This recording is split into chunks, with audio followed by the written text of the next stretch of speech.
Dime, ¿cuántos años tienes tú, Carlos, de estarte preparando en este tema? Bastantes y cada vez que pasa el tiempo me doy cuenta de que, como decía Aristóteles, mientras más se sabe, menos se considera que se sabe. No es porque te quedes nulo, sino porque te das cuenta que tan poquito sabemos Y que hay tanto, y ¿verdad? tanto que aprender.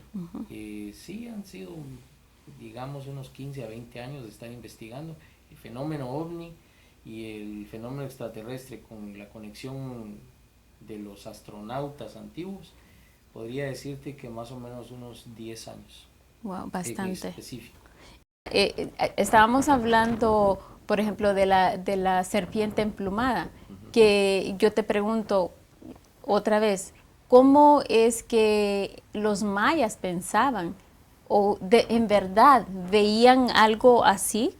Sí, lo que pienso que ocurría, lo que pasa es que estos seres interdimensionales, podríamos llamarles, los que fundaron todas estas culturas alrededor del mundo, ya sea la egipcia, como te decía, los mayas, los incas, eh, hay una variedad que las personas en este momento no tienen el conocimiento de cuántas razas en este caso venían y visitaban. De hecho, nos han visitado durante toda la historia humana. Te puedo decir, como primicia en tu programa, de que en el tiempo de Jesucristo venían otro tipo de seres. Y Okay. las escrituras bíblicas están basadas en fenómenos angelicales porque así les llamamos, pero son prácticamente los mismos que han escrito la historia humana desde el tiempo de que se fundó el planeta, ¿verdad? Entonces, este es otro programa, señoras y señores, pero te podría decir que Jesucristo fue parte de un proyecto de estas Sí, entes. fíjate que mientras estamos hablando y que estamos hablando de los mayas y de la serpiente emplumada y de otros seres, ¿en dónde queda Dios? Porque también Jesús podía ver algo que nosotros no Claro, podemos ver. claro. ¿Qué era lo que veía? Era en verdad el Padre, pero lo veía físicamente Bueno, o sí. se lo imaginaba. Bueno, en el caso de la Biblia, por decir algo, ¿verdad? Como son escritos que se tienen pues validados por un libro que fue construido a propósito en el tiempo de Constantino, en el primer concilio ecuménico de Nicea, fue cuando se construyó la Biblia, habían relatos mucho más antiguos que en donde la Biblia se basa. Por ejemplo, el libro de Enoch habla de los mismos seres voladores en el tiempo del diluvio universal, Okay. en donde le hablan a Noé cuando están en aquel naufragio, si te acordás, El arca de Noé. y te Ajá. preguntas cómo es que 10 personas en el tiempo de Noé, Dios escoge a 10 personas para construir un arca mucho más grande que un portaavión norteamericano, con las mínimas herramientas que podrían tener en ese momento para hacer una estructura de un tonelaje Una increíble. estructura maravillosa. ¿Y cómo te podrías imaginar de dónde agarraron los elefantes? Y, o sea, podrían haber un par de animales por ahí, pero el diluvio venía encima. ¿Y cómo hacemos para recolectar los animales completos del mundo? Tendría que haber alguna ayuda. En el caso de Enoch, en el libro de Enoch, que fue prohibido a propósito por la iglesia, y perdonen a aquellas personas que tienen mucha fe en este sentido, Enoch habla de un viaje hacia el cielo donde se mencionan y se vuelven a mencionar seres que vienen de otros lados. Okay. Y fíjate que dice, el ser está volando cuando está el diluvio, y entonces le dice a Enoch, necesitamos y tenemos hambre, ¿por qué no nos haces el favor de sacrificarte una de las bestias que llevas en el barco? Entonces viene Enoch porque los ve volando y sobrevolando, sacrifica a la bestia, sale toda aquella sangre, y entonces Enoch describe con estas palabras y dice, y vi a los dioses que se revoloteaban alrededor del animal muerto como moscas. Ese es el libro de Enoch. Pero como nosotros nos han dado una historia muy terciada, porque en nuestro país se habla de los mayas, pero se habla únicamente de lo bonito que son los textiles. Ajá. ¿verdad? Por ejemplo, ellos manejaban, los mayas, regresando un poquito a ellos, las vibraciones corporales, por ejemplo, lo que se le llama ahora la regla de oro, que es la dimensión que es tu cuerpo relacionada. Por ejemplo, si vos te medís alrededor de tu cuerpo y haces un círculo, formás un círculo perfecto, y hay regiones en tu cuerpo, como por ejemplo tu cabeza, tu cuello y tu vientre y algunas otras, que hoy les llaman chakras en algunas prácticas, pero que eran puntos vibratorios que hacían que tu espíritu, en este caso, se generara, no sé, tensión, armonía, y algunas veces se comunicaban de esa manera, se comunicaban a nivel telepático, vibratorio, y entonces pues, la pregunta me surge, o sea, encontramos, los españoles llegan, encuentran un pueblo completamente a punto de extinguirse y decimos, ¿qué se hicieron? El científico ha dicho que el cultivo exagerado porque nosotros en Guatemala, por ejemplo, el subsuelo es piedra poma. Claro. Entonces, vos tenés un subsuelo más o menos de 10 a 15, 20 pies máximo, en donde hay tierra arable y cultivable por cierto tiempo, pero llegas a un punto donde esa tierra ya no tiene utilidad porque llegas a la piedra. Entonces, esta parte que se ha cultivado, por ejemplo, 10, 15 años, es muy fértil, pero al llegar a ese punto donde ya has prácticamente desgastado el suelo, se queda sin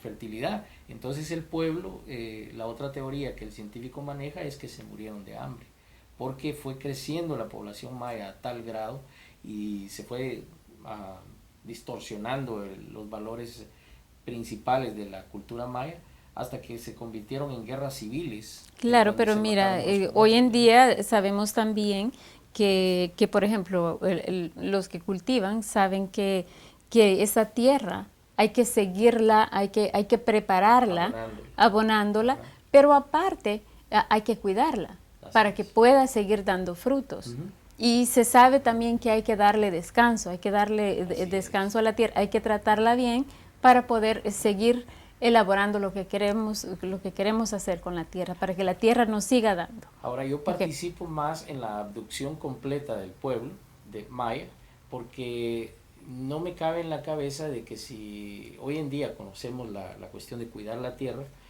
en ese momento no les hayan transferido a ellos el conocimiento de cómo cuidar esa tierra.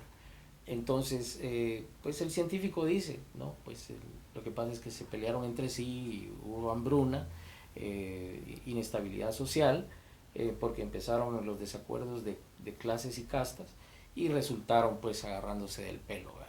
Entonces, pero no creo que sea, yo pienso más en una abducción masiva del pueblo maya hacia los orígenes de donde prácticamente, porque ese era uno de los premios, adorame y yo te doy. Y yo te doy. Uh-huh. Uh-huh.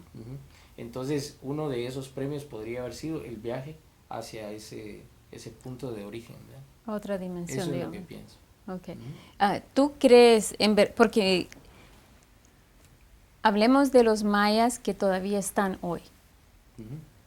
¿Tú crees que ellos todavía pueden tener ese conocimiento? Uh-huh. ¿Que han heredado ese conocimiento? Okay. La transferencia de conocimiento tiene que ver con cómo vos desarrollas una cultura prácticamente de costumbres que se encarguen de promover esas ideas. Pero como pues te estaba mencionando, pues que a nivel físico y histórico en nuestro país, que es, podemos datarlo de los 1400, ¿verdad? Más o menos alrededor de los 1500, pues se vino un grupo de personajes españoles que podemos decir que son personajes porque para mí no son ni siquiera seres humanos, porque vinieron a arrasar con la tierra y con nuestras mujeres, porque lo que venían a hacer es que, por ejemplo, Bernal Díaz del Castillo, te puedo dar el ejemplo de él, tenía como 2, 3, 4 mujeres y él se sentó a escribir la historia de nuestra región porque se cansó de matar indígenas, veamos. Entonces, la violación no fue únicamente de la tierra, fue de nuestros De seres toda humanos de toda la cultura. sí, y de ahí nacemos nosotros. Nosotros somos el mestizaje de un encontronazo violento, en donde ahora estamos queriendo despertar precisamente como mayas. Pero, ¿qué es lo que ha pasado? Que a través de toda esa historia se ha cortado toda la intención de que nosotros tengamos lo que el pueblo indígena maya o de la región, Quipil en este caso, quiera tener la memoria histórica, que ese es el término que se maneja hoy en día. ¿Y cómo es que se corta la memoria histórica? A través de el atropello de esas sociedades, sumergiéndolas pues en las pobrezas, donde ellos mismos tienen que, por ejemplo, revestir sus dioses de aquel tiempo, por ejemplo en la Virgen, ¿verdad? La vestían de virgen, pero ¿qué tenía dentro? Un cuarzo, por ejemplo, Okay. que era una de las piedras que ellos adoraban en ese momento. Y entonces ¿Por qué el cuarzo? porque tiene capacidades vibratorias, inclusive la punta ¿cómo se llama? De la pirámide egipcia era de cuarzo. Y en el caso de las pirámides de Mesoamérica tenían elementos de cuarzo adentro. Y el jade y el cuarzo tienen una capacidad de poder percibir vibraciones de la tierra que te conectan al mismo cuerpo. Claro. Podemos encontrar todavía, Carlos, todas estas piedras en Guatemala. Hay pirámides, hay todas esas estructuras que están, por ejemplo, en Tikal, que todavía hay algunas que no las han querido excavar o saben qué es lo que hay adentro, solo que no quieren decírnoslo a nosotros. Pero contéstame esto después de este corte porque nos tenemos que ir, ya regresamos.